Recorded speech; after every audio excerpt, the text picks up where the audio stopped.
साल के उस वक्त का आगाज हो गया है जब पूरे साल के लिए तय किया जाता है कि कहां कितना पैसा खर्च किया जाएगा, आवाम को क्या रिलीफ दिया जाएगा।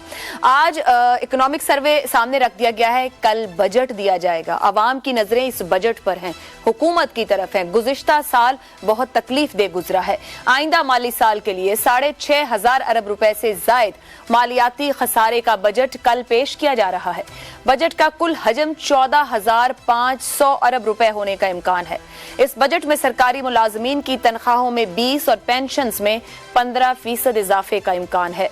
बेनजीर इनकम सपोर्ट प्रोग्राम के लिए 430 अरब रुपए मुख्तस किए जाएंगे, जबकि बजट में 700 अरब रुपए से ज्यादा के नए टैक्सेस आयद किए जा रहे हैं। IMF की मुशावरत से FBR के लिए आइंदा माली साल के लिए 9,200 अरब का हदफ मुकर्रर किया गया है। पेट्रोलियम मसनूआत पर लेवी की शरह मजीद बढ़ाए जाने का इम्कान है। माली साल 2023-24 का बजट GDP के 7.7% मालियाती खसारे के साथ तैयार किया गया है। आइंदा माली साल में मुल्की आमदन का तखमीना 9,200 अरब रुपए, FBR टैक्स महसूलात और नॉन टैक्स आमदन के लिए 2,800 अरब रुपए का टारगेट रखा गया है, जिसमें 55% से ज्यादा सूबों को मुंतकिल किए जाएंगे। विफाक आइंदा माली साल तरक्याती मंसूबों पर 950 अरब रुपए खर्च करेगा। पब्लिक प्राइवेट पार्टनरशिप के तहत 200 अरब रुपए के मंसूबे शुरू होंगे। सूबे तरक्याती मंसूबों पर 1,559 अरब रुपए खर्च करेंगे। FBR प्रॉपर्टी सेक्टर कंपनियों के मुनाफे पर नए टैक्सेस आयद करने जा रहा है। बजट में 18% सेल्स टैक्स की स्टैंडर्ड शरह आयद की जाएगी, जबकि लग्जरी आइटम्स पर 25% सेल्स टैक्स वसूल किया जाएगा। बजट में दिफा के लिए 1,800 अरब रुपए मुख्तस किए जाने का इम्कान है। वजारत सेहत के लिए 13 अरब, हायर एजुकेशन के लिए 59 अरब रुपए से ज्यादा का तरक्याती बजट मुख्तस होने का इम्कान है। 1000 सीसी से बड़ी इंपोर्टेड गाड़ियों पर ड्यूटीज की शरह में तजवीज है, जबकि बजट में सोलर पैनल और सोलर एनर्जी पर सेल्स टैक्स आयद नहीं किया जा रहा है। यह है वो सूरत हाल जिसकी तवक्को है कल। गुज़िश्ता साल कैसा रहा, क्या जो वादे किए, जो अहद किए गए कि किस तरीके से साल गुजारना है, उसके मुताबिक हम चल पाए। IMF के साथ हम मुस्तकिल उलझे रहे, मामलात सुलझाने की कोशिश की गई और बिना IMF मुआहदा हुए जो इस वक्त तखमीने दिए जा रहे हैं उसमें हकीकत क्या है और हमें मजीद क्या मुश्किलात रहेंगी। पैनल में मेरे साथ हैं डॉक्टर फरूख सलीम, खुर्रम शहजाद, जैगम खान और अबसार आलम। आप चारों का बहुत शुक्रिया।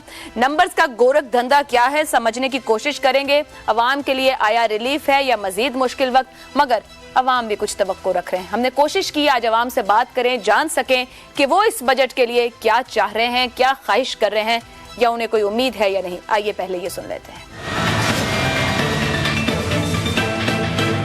आटा, चीनी, दाल, इन चीज़ों पे टैक्स बढ़ाए हुए हैं, इन पे कम करें, डीजल सस्ता करें। गवर्नमेंट से अपील करती हूँ कि आने वाले बजट में इतना वो कर सकें कि हमें अपना घर चलाना जो है ना आसान हो जाए। बजट आ रहा है उसके साथ हमें बड़ी उम्मीदें हैं कि हम पे टैक्स कम लगेगा। ख़वातीन के लिए जो एक स्पेसिफिक चीज़ है वो है मेकअप। नॉर्मल चीज़ें तो वैसी महंगी हो, मेकअप भी ऊपर से महंगा हो गया, तो वैसे ही सजना संवरना बहुत मुश्किल हो गया। तो आई फील कि इस पे नए बजट जो आ रहे हैं, नया जो बजट आ रहा है उस पर थोड़े टैक्सेस कम होने चाहिए। बजट से हमें ये नहीं है कि आप तरक्याती काम कितने कर रहे हैं। और भाई अभी सिर्फ आप ये देखो कि लोग काम कैसे जी रहे हैं, लोग मर रहे हैं। ये घी देख लें, आटा देख लें, चीनी देख लें, ये चीज़ इनको सस्ती करनी चाहिए। होपफुली कि कोई अच्छा बजट देंगे और जो लोग हैं अवाम उनके लिए कोई रिलीफ पैकेज ज़रूर है। खुदारा चीज़ों की कीमतों को कम किया जाए, स्पेशली वो चीज़ें जो आम इस्तेमाल की चीज़ें हैं। टैक्सेस तो बड़े आदमियों पे लगना चाहिए। यहाँ पे सब कुछ भी है, वो गरीब आदमी पिस रहा है। मिडल मैन तो बिल्कुल ही ख़त्म होकर रह गया है। इतनी महंगाई हो गई है कि दाल, चीनी, सब्जी कुछ भी हम खरीदना चाहते हैं ना, वो हमारी पहुंच से बाहर है। आइंदा बजट में तो हमारी ख्वाहिश है कि हुकूमत जो है वो जो बुनियादी ज़रूरियात हैं लोगों की, उनको जो है वो सस्ता करें। मेहरबानी करके हम गरीबों का सोचे कुछ, हम गरीब लोग तो भूखे मर गए हैं। अवाम की जानिब से दरखास्त और अपील के साथ साथ उम्मीद की जा रही है अच्छे की, बेहतरी की, सहूलत की, आसानी की। मगर क्या मुमकिन हो पाएगा? क्योंकि हर बजट ही अल्फाज का गोरख धंधा होता है। इसके अंदर बड़ी बड़ी टर्म्स होती हैं कि एनुअल फाइनेंशियल स्टेटमेंट है, अफरात ज़र, मालियाती खसारा, डिवेस्टमेंट, करंट अकाउंट खसारा, मगर आवाम को कोई फर्क नहीं पड़ता। इस तरह की माशी इस्लाहात से गर्ज होती है कि घर का बजट कैसे बनेगा, रोटी, मकान, सेहत, तालीम, रोजगार, ये मसाइल हल होंगे या नहीं, इसी पर गुफ्तगू रहेगी।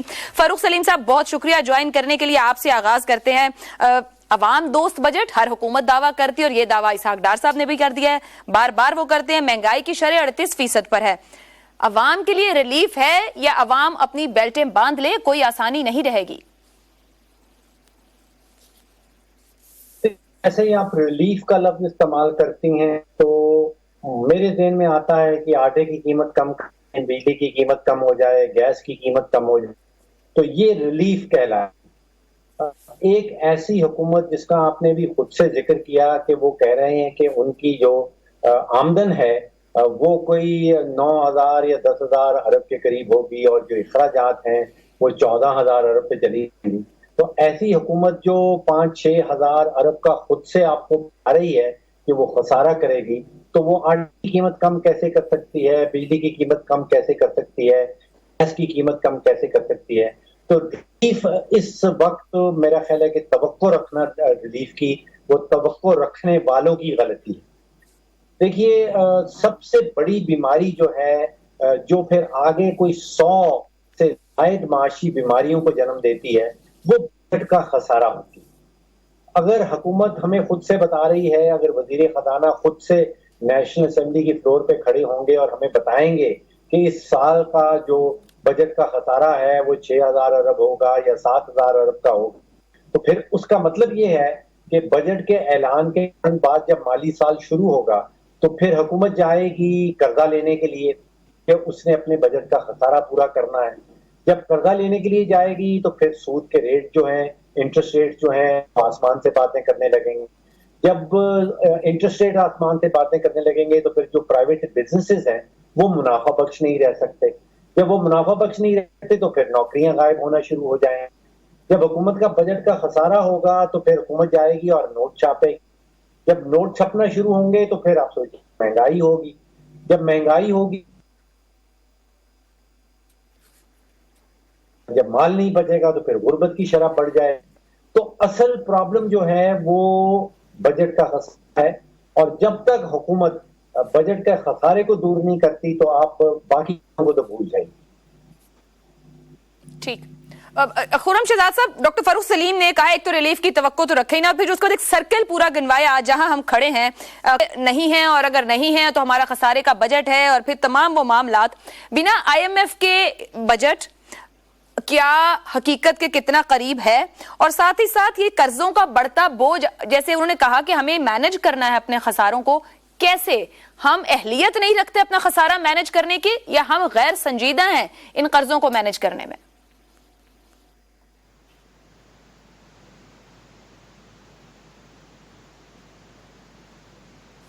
खुर्रम साहब। जी थैंक यू वेरी मच जी, मुझे प्रोग्राम में लेने के लिए। म्यूट है आपके एंड पे। जी देखिए, जो आपने कहा ये दोनों रीजंस हैं। हम शायद अहलियत भी नहीं रखते, प्लस हमारा शायद हम कर भी नहीं रहे और करना भी नहीं चाहते। मुझे ये लगता है क्योंकि पिछले कई सालों से यही प्रॉब्लम्स चलती आई हैं, और मेरे ख्याल में जो है जब तक हमने अपने घर को सीधा नहीं करना, जब तक हमने अपने आप को सीधा नहीं करना कि हमारे खर्चे क्या हैं, हमारे टैक्सेस कहाँ जा रहे हैं, कहाँ लग रहे हैं, और कहाँ से आ रहे हैं और कहाँ जा रहे हैं, और कितना जो है हमें एक एक रुपया जो है बेसिकली पब्लिक है वो, और उसकी हमें जो है वैल्यू जो है पता होनी चाहिए। तो उस वक्त तक हमें, मेरा नहीं ख्याल कि रियलाइजेशन होगी कि प्रॉब्लम कितनी बड़ी है। तो मेरे ख्याल में टैक्सेस जो है वो कहाँ लगने चाहिए, कहाँ से आने चाहिए, और किस तरह से उनका इस्तेमाल होना चाहिए। सबसे पहले तो फंडामेंटल क्वेश्चन ये है, क्योंकि एक आम आदमी जो है वो तो यही चाहता है कि जी मैं टैक्स दे रहा हूँ, वन और दी अदर वे। मैं आम आदमी की बात कर रहा हूँ, इनडायरेक्ट टैक्सेस की, जो कि हर कोई देता है, चाहे वो बिजली के बिल्स हों, चाहे गैस के बिल्स हों, चाहे वो इन्फ्लेशन की फॉर्म में टैक्स हो। तो उससे तो हम सब कुछ ले लेते हैं, बट उसको लगाते किस तरह से वो हम ऑफ कोर्स उसमें प्रूडेंस जो है नहीं हम एक्सरसाइज करते। तो मेरे ख्याल में जब तक हम अपने फिस्कल बैलेंस को ठीक नहीं करेंगे और गवर्नेंस को इंश्योर नहीं करेंगे कि हर चीज़ में जो है गवर्नेंस जो है वो बेहतर हो, हमारी इंस्टीट्यूशनल रिफॉर्म्स हम नहीं करेंगे, सिविलियन रिफॉर्म्स नहीं करेंगे, या हमारा कोई डायरेक्शन ही नहीं होगी, प्लानिंग ही नहीं होगी, स्ट्रैटेजी नहीं होगी कोई, तो मेरा नहीं ख्याल कि हम सुधर पाएंगे। और IMF भी अब जो है बहुत ज़्यादा सीरियस हो चुका है। 23 प्रोग्राम्स उसने देख लिए हैं और उसने ये कहा कि जी 23 प्रोग्राम्स में अब आपने जो है रिपीट किया है हर चीज़, सिमिलर जो है वो तरीके से आपने इसको हैंडल किया है, तो अब भी यही होगा। तो वो इसलिए इतना ज़्यादा सख्त हो चुका है कि मेरे ख्याल में हमने अपनी क्रेडिबिलिटी IMF के आगे भी बहुत ख़राब कर ली है अपनी ही चीज़ों को जो है मिसमैनेज करके। तो ये बहुत टफ इस वक्त सूरत हाल हो चुकी है। इसमें एक ही हल है इसका कि आप कमिटमेंट के साथ आएँ, विल आपकी हो, एक कॉम्पिटेंट टीम हो आप, और एक प्लान के साथ आएँ, स्ट्रेटजी के साथ आएँ। देखिए जब भी कोई डेस्परेट सिचुएशन होती है, जब भी कोई टफ सिचुएशन किसी कंट्री को जो है फेस करनी पड़ती है या किसी भी सोसाइटी को फेस करनी पड़ती है, तो उसका एक बहुत ही कॉम्प्रिहेंसिव, बहुत ही एक सॉलिड प्लान बनाया जाता है उस सिचुएशन को हैंडल करने के लिए। तो ये जो आप बात कर रही है ना कि एक आम आदमी जो है वो क्या उसके लिए होना चाहिए बजट में, क्या होगा, तो मेरे ख्याल में ये बिल्कुल सही बात है कि आप कुछ एक्सपेक्ट ना करें, बल्कि आप ये एक्सपेक्ट करें कि मज़ीद जो है वो महंगाई में इजाफा हो सकता है, ग्रोथ में कमी हो सकती है, पॉवर्टी में इजाफा हो सकता है और बहुत सारे और इश्यूज हो सकते हैं जब तक हम एक सॉलिड प्लान के साथ नहीं आते और अपने वो जो हमारा एक एक्शन एज यूजुअल है ना उसे हम चेंज नहीं करते। अब हम उसी पे टैक्स लगाएंगे जिस पे टैक्स लगा हुआ है और उसी जगह खर्च करेंगे जहाँ हमारी वेस्ट हो रहा है, तो फिर तो हम अपने आप को जो है वो पस्ती की तरफ लेके जा रहे हैं ना। सेल्फ इन्फ्लिक्टेड जो है ये हमारा जो है वो इस वक्त हाल हो चुका है कि हमने सेल्फ इन्फ्लिक्टेड जो है सिचुएशन हमने क्रिएट कर ली है। हालांकि ग्लोबल इकोनॉमी ने और लोकल इकोनॉमी ने इतना ख़राब नहीं किया हमें जितना हमारी अपनी जो है मिस गवर्नेंस ने और टाइम पे डिसीजन ना लेने ने किया है। ठीक।